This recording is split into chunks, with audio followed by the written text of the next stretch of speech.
Okay, see Lindelof videos. Theorem of amplitude, periods, and phase shifts. This actually works for y equals a sine bx plus c or a equals cosine bx plus c.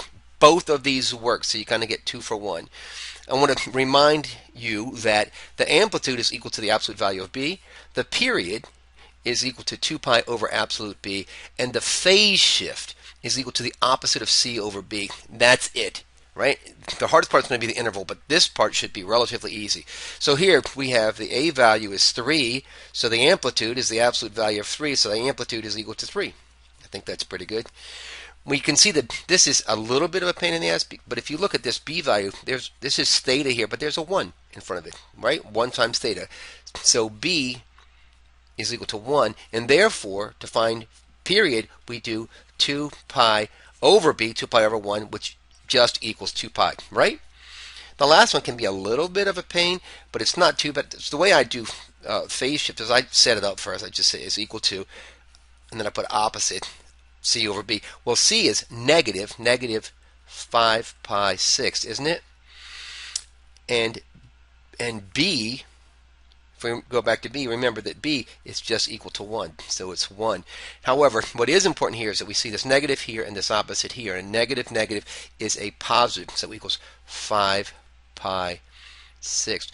More likely, once you have done all this, your professor or your teacher is going to ask you to find an interval containing exactly 1 cycle of this function. When you do that, all you want to do is this. Take the argument, right? The argument is right here. Here's the argument right here. So here's the argument. I hope you can still see that. So here's the argument here. And then you want that to be greater than or equal to 0 and less than or equal to 2 pi. So that's exactly what I'm going to do. I'm going to take my argument, which is theta minus 5 pi 6 is less than or equal to 2 pi and greater than or equal to 0. And then I'm going to solve in the same way I would do any other algebra. So what I'm going to do is I'm going to add, because I have negative 5 pi 6, I'm going to add 5 pi 6 here, 5 pi 6 here, and 5 pi 6 here. 0 plus 5 pi 6 is 5 pi 6, right? When I add this to this, I just get theta. Oh, golly, I screwed that up. Sorry about that. This thing should be greater than or equal to that thing, so I apologize. Equal to, right? And I just have theta remaining. So this over here is a little bit of a pain in the neck, but 2 is 12 over 6, isn't it? So if I add 12 to 5, I get 17 pi 6, right?